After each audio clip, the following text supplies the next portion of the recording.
at Dynodaze.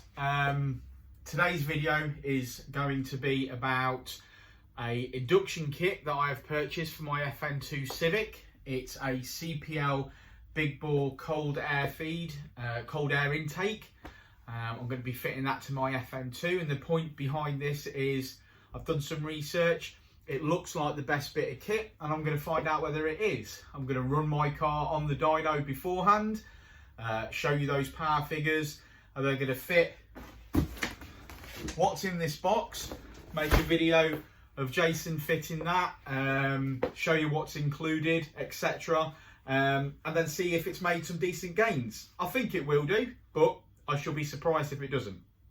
It's a cold air intake, so it's actually piped up to take air from outside of the hot engine bay and get all the cold air in there. It's the opposite of a Ram induction kit where it's just a short one that's getting as much air in as quickly as possible. This is actually feeding from outside of the engine bay to draw cold air in, so hopefully that's going to make a big difference. Yeah, so I'm going to unbox this, I'm going to take photographs, I'm going to show you what's in the kit. There's a battery relocation in there as well, so it is quite a bit of kit. It's £369.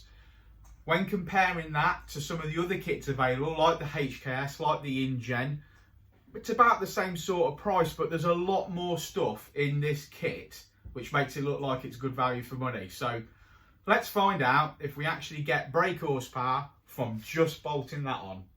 So we've got a car, it's already got some mods, like it's got a jack speed manifold and an M2 exhaust and things like that. It's not mapped yet, so what we're going to do is going to bolt this on and do before and after. If it makes power, wicked. We're still going to map the car, but at a later date. So yeah, let's get cracking. Okay, so here is the box, and this is the box we're going to open. This has come, this only took a day actually to come from CPL, so really thanks Guy, thanks everyone there. The guys at CPL, I feel like we've been working with them for a decade. They've always done good work. They've helped us out with numerous engine builds that we've done. They are a good team, very helpful via email, always answering my cryptic questions, which is what we like. So yeah, let's get this. Yeah, shout out to CPL. Right, so as you can see, lots of packaging, lots of packing. Let's get that eye-axed out of there. Oh, actually, there's a part in there somewhere. Right, so I'm going to get everything out of this box and lay it out. I think that's probably the best way to do it. Okay, it's packaged very well, isn't it? Lots of packaging. First thing I noticed when we opened up this box is this is a genuine K&N filter, which is good stuff because we know K&N's quality. We've sold K&N stuff for a very long time. Trusted by ourselves. Yeah, great bit of kit. So let's open up that first, I think. So there she is. That's a good sized cone. Beautiful. So that's going to go down. I've not looked at the instructions yet, but I believe that's going to sit down in the wing behind my passenger side headlight. But I might have got that wrong. We'll have a look at the instructions. So yeah, that's a good start. Good bit of kit. I know these are fairly expensive to buy anyway. So just as a cone. So again, I think that's added quality to the kit, and hopefully you guys agree. Right, let's see what else we've got. Okay, so next up is what appears to be the battery tray. So this is going to bolt up, and the battery is going to sit slightly to the back of the engine bay, from what I can tell. This seems good quality. Seems to be powder coated in black, seems to be well made. That's going to obviously sit the standard battery in there. Some people might go for a smaller battery, but I think this is designed to use the standard battery. So this just is going to simply sit like that in the engine bay, as far as I'm aware. Okay, so that's the battery tray and the air filter out the box. Okay, so also out of the box, the sexy bits. These are alley.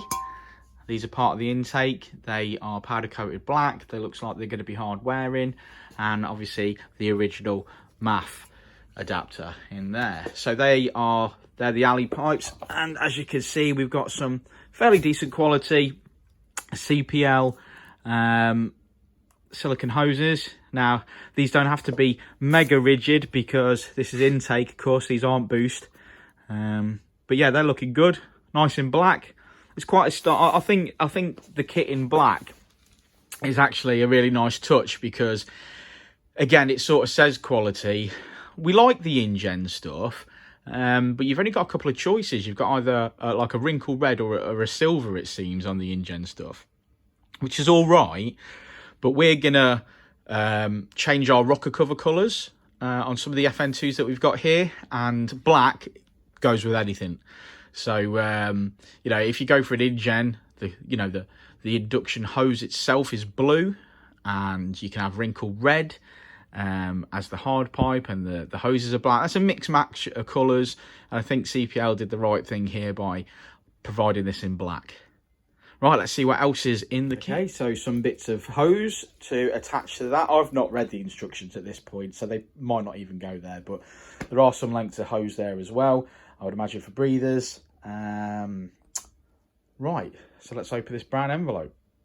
Okay, and the rest of it from the brown envelope is fittings. So I've got a bag of fittings here, some washers, some lovely Allen key bolts. I've got some smaller Jubilees, some large Jubilees. We've got this, which looks like it's going to be from some sort of bracket. And I've got a lovely bit of power cable.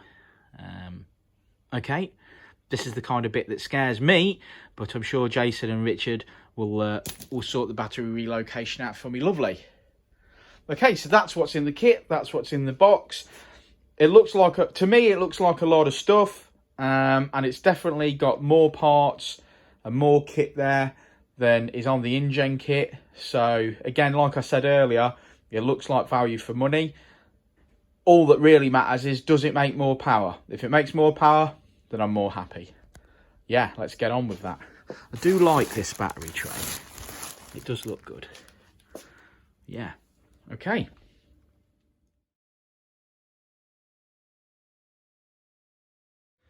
Okay, so you can see the standard airbox and my MAF sensor.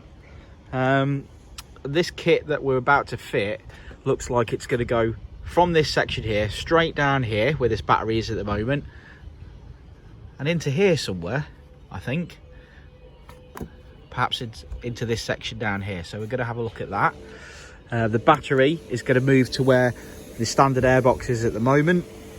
And that's the reason why the cold air intake is the filter itself is going to be outside of this hot engine bay. So normally a